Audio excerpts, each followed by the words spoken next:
Good. Let's do another one. So this one is from Lehigh 2014, and I don't have quite enough room to write that here. Lehigh 2014. And this problem is interesting because it's hard and not a lot of people got it. So this question, or this thing in brackets, this number in brackets, 14, means of the 49 people that got at least 22 questions right. So every year Lehigh has a threshold. You have to get so many right to be considered like a normal qualifier. So there were 49 people that made that threshold, and of those 49, only 14 got this right. So that's a relatively small number of kind of like the top performers got this right. And the reason so few people got it right is I think not enough people in high school know about this e to the I theta stuff that we've been talking about. So anyway, that's enough kibitzing. What is the actual problem? So we have an equilateral triangle, and that's a bad axis, an equilateral triangle in the first quadrant, which has vertices at 3 points, the origin, x1 comma 4 and x2 comma 11.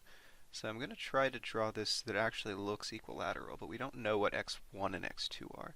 So, I guess roughly if this is 4, then 11 is almost 12, so that should be like, what, around here? So I want to try to draw this in a way that looks equilateral, which means I guess we really want x1 to be bigger than x2. I don't know if that will be true, but I'm just going to draw it as though that's true so that this looks roughly equilateral. So that means x2 is here. And now I'm just going to draw in the triangle. This is only going to look approximately equilateral, I think. Yeah, this looks pretty bad, but that's okay. Okay, so hopefully you can see that that agrees with the points given. So x1 comma 4 is this one, x1 comma 4. Maybe I should just label, which is one of the given points, and then x2 comma 11 is the other. So we got this triangle, and we assume, even though I haven't drawn it quite that well, that this is equilateral, which means all three of the lengths of the sides are equal. So that means these side lengths are all equal, and it means that all of the angles are, I guess, pi over 3 or 60 degrees, but we're going to use radians from now on. So these are all 60-degree angles, which is equal to pi over 3. So I'll use the same measure for all of these. And we want to find out what x1 and x2 are. And this is actually very challenging just as a plain geometry problem. If you didn't know anything about trigonometry or complex exponentials, e to the I theta stuff, you'd have to do a lot of weird, there are formulas for the vertices of triangles in terms of the lengths and stuff. But, oh, what happened? That's not what I wanted. There we go. But that would be very hard. So what's the trick? I shouldn't call it a trick, there's a much cleverer way to solve this problem. And that's actually to not think of this as x, y as the two axes, but to think of this as the complex plane. Think of this as 1 and I. So that means these points are really 0, 0, the origin. It's just the complex number 0. x1 comma 4 is now going to be the complex number. So x1 is the real part, 4 is the imaginary part, plus 4i. And x2 comma 11 goes to the complex number, x2 plus 11i.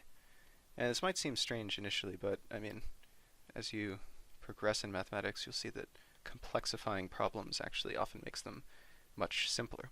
So why is this a simplification? Well, remember this thing about these complex exponentials, these angles like e to the I theta. So when we took these e to the I theta stuff and expressed it in terms of trigonometric functions, e to the I theta, we saw that multiplying by e to the I theta is kind of like rotating in the complex plane through an angle theta. So what do I mean by that? If this is the complex plane, so this is 1 and I start with a number just 1, and I multiply it by, say, e to the I pi, right? So e to the I pi we saw is minus 1. So we can view multiplication by e to the I pi, as simply taking the starting point and then rotating it through the angle pi, which is 180 degrees, and 180-degree rotation puts us over to -1. And this is generally true. For any angle e to the I theta, if you multiply by it, you're going to rotate your number through the angle theta. And that kind of makes sense, because if you think about two angles, e to the I theta 1, e to the I theta 2, if each of these is doing a rotation, then the product of both of them should just be a rotation through the sum of the two angles, and that is true just because we know that the product of exponentials has, a product of exponentials is the exponential of the sum. That's just a rule. Okay, so that's just a lot of explanation. How does this help us? Well, we know that we can get from one of these points, x1 comma 4, which is the same as x1 plus 4i. We can get from that point to the second point, x2 comma 11, by rotating through an angle of pi over 3, right? Because this angle is pi over 3. So that means we should be able to get from this point to the second point by multiplying by e to the I pi over 3. So let me write that out more explicitly. I'm saying that if we take the first point, which in complex coordinates is x1 plus 4i, and we multiply by e to the I pi over 3, which I'm going to write out right away since we remember that e to the I pi over 3 is cosine pi over 3 plus I sine pi over 3. So this is a rotation. I claim this is a rotation, e to the I pi over 3, which rotates us from this point to this point. So if we do that rotation, we should end up at the second point, which is that x2 plus 11i. x2 plus 11i. So I've been saying a lot of words, but we haven't done a lot of math. I was just explaining why this should be a sensible thing to do. Now let's do the math, and we'll see that now it's actually pretty simple. So we know cosine pi over 3, well, there's too many brackets here, but cosine pi over 3 is a half. Sine pi over 3 is root 3 over 2. So now I'm just going to multiply out this expression. So we get two pieces. We get one where the x1 hits the half, so we have x1 over 2. And then there's another real piece where the 4i hits the I sine pi over 3, which is I root 3 over 2. So that's 4 times root 3 over 2, which is 2 root 3 with a minus sign, because of the two i's. I is minus 1. So this should be minus 2 root 3. So that's the real part. And now I'm just going to put the imaginary part. What are the imaginary parts? We get a 4i times a half is a 2i, which is, well, I'm just going to put a 2, because there's an I outside. And then we get an x1 times the I root 3 over 2. So this is plus root 3 over 2 x1. That's equal to x2 plus 11i. Okay, so now the only thing we need to remember, and I think I told you this at our last meeting, is that whenever you have two complex numbers that are equal, you get two equations. You set the real parts equal, and you set the imaginary parts equal.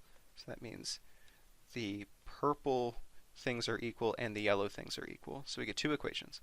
One is 2 plus root 3 over 2 x1 equals 11. And then we go to purple. Purple, that's kind of a magenta, I guess. The other one is, I'm going to write it in a slightly different way, minus 2 root 3 plus 1/2 x1. I'm just kind of making the x1s line up here, equals x2. Good. So now it's just two linear equations. We know how to solve two linear equations at once. We just kind of eliminate a variable. So, this is yelling at me. Okay. So, how do we eliminate? Well, we want to kill the x1s. So I need to multiply one of these equations by -1, maybe the bottom one. So I'm just going to solve these two equations by multiplying the bottom one, the whole equation by -1, and the whole top equation by square root 3. So I'm just multiplying these two equations by constants. So if I multiply the top equation by square root 3 times -2 square root 3 is -2 times 3 is -6. -6 plus root 3 over 2 x1 is root 3 x2. And the second equation we've just multiplied by -1, so this is -2 minus root 3 over 2x1 equals minus 11. Now I'm going to add those two equations together. When I add them, I cooked up those numbers so that the x1s would cancel, right? So I add those two equations, and I get minus 6 minus 2 is minus 8 equals root 3x2 minus 11. And then add 11 to both sides to get 3 equals root 3x2. And then divide both sides by root 3 to get x2 equals square root 3. So that's half of our answer. We still need to get x1. So I'm going to go back up here to this first equation and just plug in x2 equals square root of 3. So let me just take this whole equation here before even multiplying by square root of 3, and now plug in x2 as square root of 3. So I get minus 2 root 3 plus a half x1 equals square root of 3. This is easy to solve. We just add 2 root 3 to both sides. Now we have 3 root 3 on the right side and multiply by 2. So x1. So 3 root 3 times 2 is 6 root 3. Okay, so that's our answer. We now have x1 and x2. x1 is 6 roots of 3, and x2 is root 3. Is that right? 6 root 3, root 3. Good. All right, I got the right answer. And we see that this makes sense, because before we thought x1 should be bigger than x2 when we drew the triangle, right? I drew x1 over here, so it's bigger than x2 to make the triangle equilateral. And indeed, we see the result is that x1 is bigger than x2. It's 6 times as big. Okay, so this is kind of a long problem. I guess that's why so few people got it right. But I present this to you for several reasons. One, to show you that this stuff with the e to the I thetas will come in very useful in many fields, in physics, in math competitions, in even plain geometry and trigonometry. Two, to show you an example of a problem where you need a change of perspective. You would might initially look at this problem and think it's just an ordinary geometry problem that requires no trigonometry or complex numbers, but the problem becomes much easier if you use the tool of complex exponentials. So that's the second thing, the change of perspective. And 3, to acclimate you to seeing problems which require many steps, right? This required a first step of writing down this equation, a second step of splitting that into 2 equations using the complex numbers say 2 things at once idea, and then solving those 2 simultaneous equations by eliminating x1 to get our answer. Okay, so I find this very fun. Like I said in the previous video, that I think these multi-step puzzling problems are really quite addictive and satisfying to do, and hopefully after seeing enough of them and starting to get a taste for them, then you'll feel the same way. Good.